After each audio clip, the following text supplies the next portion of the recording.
So after ranking the Weeknd albums, another rapper or like slash singer that I really wanted to do was Brent Faiyaz. I almost wanted to do him before I did the Weeknd, but I had already started listening to I was about halfway knee deep into the Weeknd's discography. So I was like, you know what, I'll just finish this out and then I'll rank the Brent Faiyaz albums. He kind of falls under like a lot of the things I can say like about the process of ranking the albums is about the same as the Weeknd's was. Brent Faiyaz doesn't really have a bad album. It's just, some of them are like a couple are definitely better than others. And I am including Into by Sonder. I'm including that as an album, even though it's technically under Sonder. He's the lead singer. So I'm including Into. But that doesn't really mess up the ranking too much. I mean, it kind of does a little bit. Because anyway, I'm trying not to spoil it. Like I said, Brent Faiyaz is one of those R&B artists that I really love. I've never thought he's had a bad record. I always love it. I wish he would drop again. He hasn't dropped since, I'm pretty sure, 2023, which it feels a lot longer than that, I love Brent Faiyaz, and I'm actually really excited to talk about his albums. This is also kind of I wanted to pick someone to kind of tide over until my next, ranking, a lot of albums. I'm going to probably save it for, a surprise for who I'm ranking next. It's a lot more albums. It's more than the Weeknd had. Actually, a little hint. I'm pretty sure it's 22. I'm pretty sure. A little hint, if you know who has 22 albums on Spotify, then you might be able to guess it. I don't know. But anyway, let's get into ranking the Brent Faiyaz albums. He only has 5 of them, so this video will be significantly shorter, but that's 5 nonetheless. Number 5, Larger Than Life. Like I said, Brent Faiyaz doesn't really have a bad project, and I definitely cannot call Larger Than Life bad. It is definitely good. However, I feel like listening to it at the time, and honestly even more now, it is a little underwhelming / disappointing. Because, first of all, it's short. Second of all, the album itself is short. It's barely over 30 minutes. Actually, that might be a lie. It's 36. Oh, I'm about to sneeze. Oh, God. I did it off camera. But anyway, and listening to it at the time, this was not long after I listened to Wasteland and Fuck the World, and I hadn't yet listened to Sonder Son, but I was also that. I think that's when I discovered Too Fast was around that same time. So whenever I first heard Larger Than Life, it just didn't sound like he cared as much. And that doesn't necessarily apply to every single song. Certain songs are way better than others. And I like the topic that he's a lot of the kind of same lyrical content he goes back to. It's not really as conceptually consistent as Wasteland or Fuck the World or Sonder Son is. But it does kind of have, it... the title makes sense. He talks about how he's larger than life, how good he's doing. But I kind of hear a lot that... I know one of my friends, Chase, he's the biggest Brent Faiyaz fan I know right now. He says that Brent Faiyaz was a lot better when, he actually had bills to pay. And I feel like that kind of applies to this. I don't know. It just doesn't... He doesn't sound as hungry. He doesn't sound like he wants to say as much. You know what I mean? And, let me talk about some good things. Pistachio is a good song. The lead single, Where You At, I think it's WY and then the at symbol. Really good song. Really, really good song. Sorry, I'm kind of losing my voice, but it's a really good song that I like a lot. I'm glad it took off that feature, which I'm pretty sure, I don't want to say the wrong language, but I think it was Spanish. There was a Spanish girl that had the first verse, and now it's just kind of instrumental. I do wish he just kind of shortened the song to where that long beat of instrumental isn't there. But you know what? It's still really good. I still really like the song. I listen to it pretty frequently. The transitions on this album are pretty good. It flows together pretty nice. Whoops, I just played it by accident. But Forever Yours transitions into Best Time. But these songs are so short that it almost kind of feels like neither of them really get going anywhere. But they're kind of a part 1 and part 2 to each other. I like the Big Mad skit. I think it's cool. I like A$AP Rocky on his song. This is, I think, was a lot of the world's introduction into Tommy Richmond. He's on Upset. That's a pretty good song too. I really like Upset. The song with Babyface Ray definitely could have been better. I liked hearing Missy Elliott on Last One Left. But one problem I have with this project that I feel like kind of is a little like nitpicky, kind of, but it's a bigger problem for me. There are a lot of other voices on here, and I kind of wish we got to hear more of just Brent. I know Brent is not necessarily like a huge collaborative person. I mean, Wasteland has features on it, but it doesn't have that many. I know it's got like Tyler, Drake, Alicia Keys is on there, but like that's not that many. You know, Larger Than Life, it's like every other song has a feature on it. And I kind of just wish we got to hear more of Brent do Brent, if that makes sense. Like, actually hear his contribution. Because that's what, in my opinion, is so good about Brent, is on projects like Fuck the World and Saunderson, he is able to carry them by himself. There's no other voice on there. And that is also why them being kind of shorter albums is so well, because it feels like a tight little, nice knit little album. And this kind of doesn't feel like that. I didn't include Chop Not Slop versions, but the Chop Not Slop version of this album is pretty good. You know, I'm not really a big Chop Not Slop guy, but this one's is good. It's an enjoyable little listen. Anyway, if I had to rank Larger Than Life, I would probably give it like a 6 or a 7. I know I feel like I've sounded really negative, but I kind of have to kind of justify why it's in the last place, because I do enjoy this album. Do not take this as me saying I don't enjoy it, because I do. Like, I do really like it. Pistachios, I didn't talk about Pistachios enough. I really like Pistachios. I really love Where You At. I really like Forever Yours and Best Time. I think those are two great songs. ASAP Ant does a good job on this side. I like that. And then, like, the two little skits in between are pretty cool. It is, like, if it was any longer and it was like this, it would probably not work as well, and I'd give it, like, a 6. But, you know, it's a neat little something. I kind of, like, I guess is the best way to put it. I wish his newest album was, you know, better. But let's get into the real good stuff that I almost can't say anything negative about. Like I said, Number 4, Saunderson. I definitely have to put an album on the lower end of the list. Saunderson, I'm gonna just go out and say, is a great album. Like, I really love it. If you want to have a first album, like, this is how you want it to go, Saunderson is amazing. It's a really good album. I know my friend Chase I was talking about earlier, this is his favorite Brent album. So if he ever watches this, he might be a little disappointed that it's so low. But this is a 12-song, 45-minute album that is very tightly knit. Every song is very tightly knit. The kind of concept is very tightly knit. You know, Brent's always kind of talked about women a lot, and like how he's kind of bad with them, and like, or not really bad with them, but like toxic with them. You know what I mean?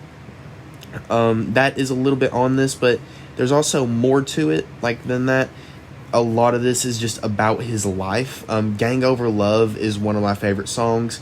It's one of the first Brent songs I ever heard. I remember whenever we went to the beach, it was like me and my mom, like my mom's side of the family, and like my aunts were there, and like their best friend, one of my best friends, Shelby, was there.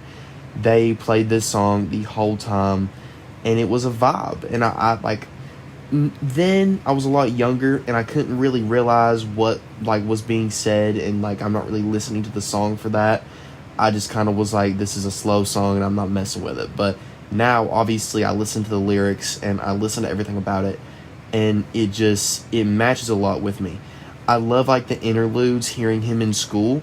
I think that's really cool, in him singing about him and his friends, and just his life, basically just different aspects of his life. I think that's really cool, because the whole concept of the album is being his own person, being just living, just going out and doing your thing. I really like that. I think everyone needs to listen to this.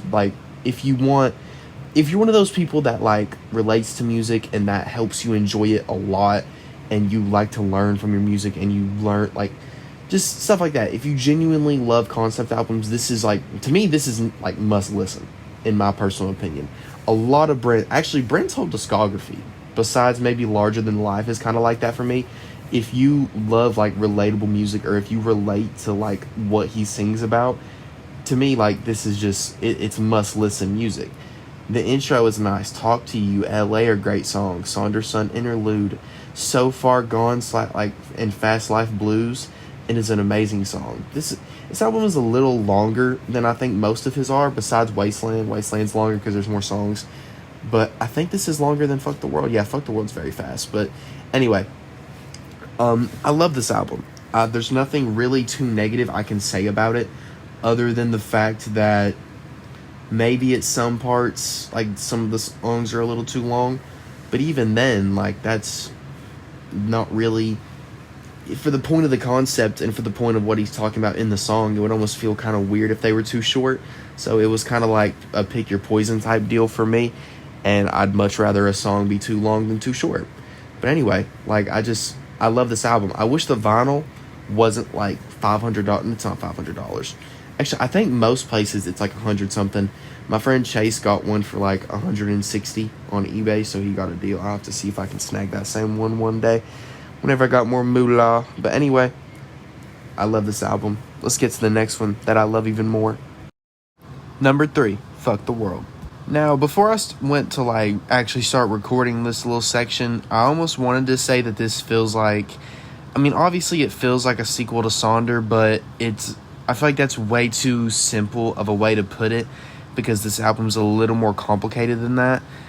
And that's not even trying to make it sound complicated. It's just a little more complex than what I was about to say. But this is kind of where I feel like Brent gets his reputation with, like, being a R&B singer who sings about women and, like, his toxicity with them. He's like the little Future of R&B, but because that's all over this project. But I feel like he does it a lot better than he does on Saunderson, and it's a lot more relatable because of the situations he's in. I love probably a good solid 90% of this project in terms of just individual songs. I listen to them all the time. I just added Skyline to my playlist for, like, after listening to the album again for, like, the first time in about a year or two. Like, for this video, I added Skyline to the playlist. Sorry, I'm stuttering a lot. I'm really tired. And that immediately goes into Clouded, which is an amazing song. Been Away is a great little song. Fuck the World, Summer in London is great. Soon as I Get Home, Rehab, Winter in Paris, Bluffin'. I love Make It Out. Lost Kids Get Money is good. Every song on here is timeless. I love this album. I'm pretty sure a lot of his most popular songs are on this project. Being Clouded and Been Away, I'm pretty sure, are two of his most popular. I know Clouded is for sure. Clouded is great. I love Clouded. This album is also very short. It's only 26 minutes. It's only 10 songs. And I'm pretty sure the last song is only like 30 seconds. And then Clouded's only like a minute and a half. But to be so short feels very fully realized and very just deep, I guess, for a 30-minute project. I wish other rappers kind of took that into consideration making their albums, because someone like Brent kind of just gets his point across. He just says what he feels like he needs to say and then hops up out of there. He doesn't fill it with filler, nothing like that. That's kind of one of the problems that I had with Larger Than Life, because it felt like he kind of didn't do that. He kind of just got on there, said something, and then dipped. This just kind of feels like he means it. Like, it feels like he's actually just speaking from his soul. He's just talking about his experience with women. Like Rehab, basically, is entirely about women. Bluffin', is right after that, specifically women. None of the songs are too long. None of these songs are too short. They're all fully realized. It's a very in-depth project that I relate to it, me personally.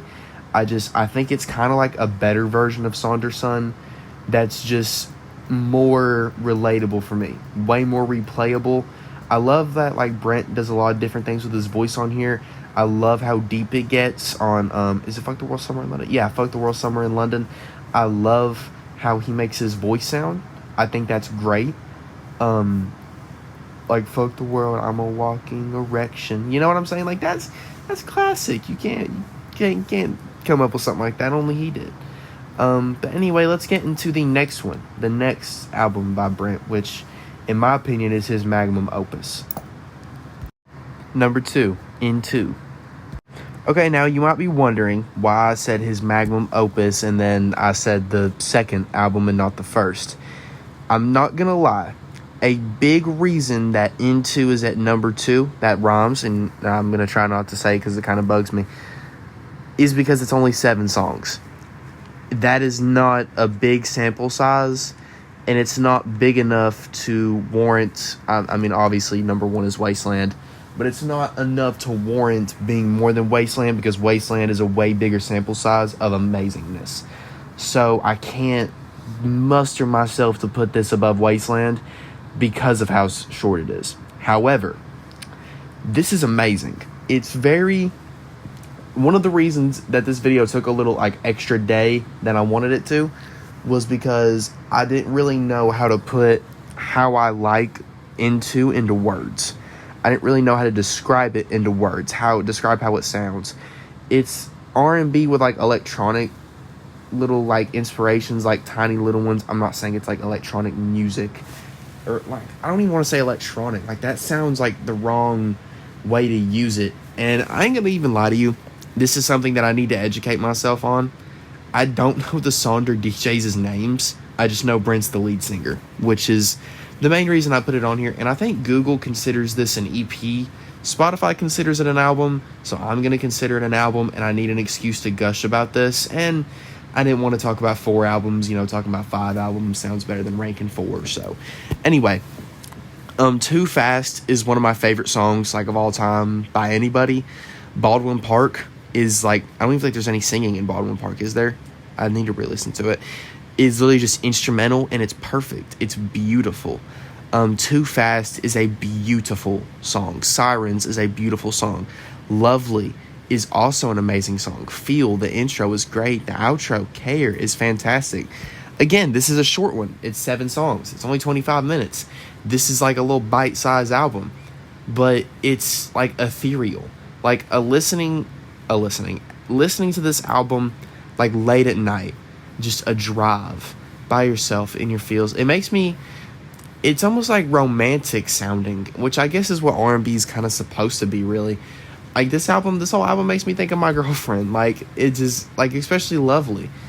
I don't actually, Lovely really doesn't, because that makes it sound never mind. you know what I'm getting at. Lovely is not necessarily the most romantic of lyrics, but the sound of it is romantic. This, in my opinion, has the best Brent singing and vocals out of his entire discography. Honestly, that kind of applies to all of Sonder, not even Into. And I really wish that this was released later, because then Nobody But You and What You Heard would have been on it. One Night Only could have maybe been on it. But because those 3 songs are great. Nobody But You's genuinely one of my favorite songs of all time. Also, Too Fast. If Nobody But You was on this album, it would single-handedly be enough to make it go over Wasteland. I'm just gonna put that out there. But anyway, I love Into. I want more Sonder music so bad, but looking at the years in between them dropping, it was a whole I want to say year between Nobody But You and Too Late to Die Young, and that was the EP. It was a whole 2 years in between What You Heard and Nobody But You. A whole year in between One Night Only and What You Heard. We probably won't hear Sonder music for a little minute, and that's very sad. But back to the actual album itself, it's beautiful sounding. It just sounds like it's beauty. That's what it sounds like. Beauty. Number 1, Wasteland. Now, this one really does feel like kind of his baby, because this is his longest project. Definitely his most conceptually and story-wise biggest and most unique. Not necessarily unique. Let me take that back. But definitely just there's a lot more to this than his last projects. Did I say 16 songs? There's 19. My fault. I think 3 of them are singles. I know Price of Fame and Dead Man Walking were singles, but they fit perfectly into the project, especially where they're placed. I I think the first thing, I love the skits on this project. They're crazy. I love Villain's Theme. I love Ego. I think it's Villain's Theme, Egomaniac, and what's the last one? Wake Up Call. I bet it's. Hey, bless me. Okay. Wow. I'm sorry. Anyway, I love this. I love hearing other like type of artists, not necessarily R&B. Like Tyler the Creator isn't necessarily R&B, but he dabbles in there, like on Gravity. Hearing Alicia Keys on Ghetto Gatsby is really cool. Drake and the Neptunes on Wasting Time is awesome. Junie on FYTB, like you're talking about, great song. I love that. Oh, Oblivion. Did I say Oblivion? I think I said Oblivion is a skit that I really like. Anyway, Addictions is also a pretty good song. Trey Amani is pretty good. Role Model, amazing song. Jackie Brown, beautiful song. Bad Luck is great. The outro is fantastic. I love all the singles. Price of Fame, Dead Man Walking. All Mine made me want to text every girl on my phone when I was single. Now it just makes me think of my girlfriend. You know what I mean? Loose Change is a great second song. This is like a perfect mix, I feel like, of hearing like Brent do the album on his own and other voices, because I feel like the voices do fit very well on this project and what he's trying to say. Him talking about how basically much of a bad person he is, and how much he doesn't really care. Life is just this thing. It's gonna go away, and I'm gonna live it to the fullest. That's basically what he's saying, which I feel like he's kind of been saying for the last 3 projects, but this is kind of the most replayable, like relatable version of that. This is definitely like a bigger, better version of Fuck the World to me, personally. Now, I did say earlier that kind of the only real reason it's above Into is because it's 19 song dosage instead of a 7 song dosage. This is a full meal. Into is more of a bite-sized project, and Wasteland is more of a whole meal. This is, I'm trying to compare it to like an actual food. This is like the steak, and Into's like the burger. Not necessarily in like quality wise, but like the like size wise. You know what I'm saying?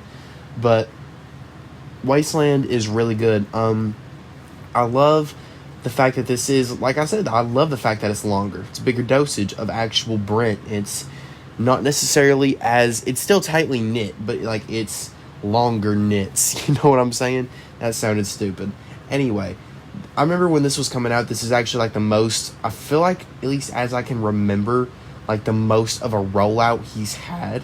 Like this actually genuinely felt like a big moment, and it's been like 3 years since this. I love this project. I think it is amazing. It's a better version of Fuck the World. I feel like I haven't said enough because I'm getting really tired. It's 1:20 in the morning. The main reason I'm about to finish this video is because I can't sleep. But anyway, I love Wasteland. I love all of Brent Faiyaz, but to me this is him. This is Brent, is Wasteland. I am genuinely so freaking tired, bro. Oh my god, I'm about to pass out. Anyway, like I said, I genuinely love all these projects. None of them are better or like none of them are bad. Just some are obviously better than others. I love Brent Faiyaz. I can't wait to hear more Brent Faiyaz music. He makes me feel good. I love him. His music is very relatable. It was kind of cool going in here and seeing younger Brent, like before his afro, seeing his change and his develop musically. It was really cool. It is really cool. Also, please, Brent, if you ever watch this, drop more music with Sonder, you afro wavern having mother. Oh my god, I just lost all my voice. If you made it to the end of the video, then I greatly appreciate it. Obviously, subscribe and hit the like button. Turn on that little bell. I plan on reviewing, maybe one more artist with not that many albums before I can finish the other one. But I don't know yet. I'll probably just go straight into the other one. Hope you guys are having a great day, and I love y'all.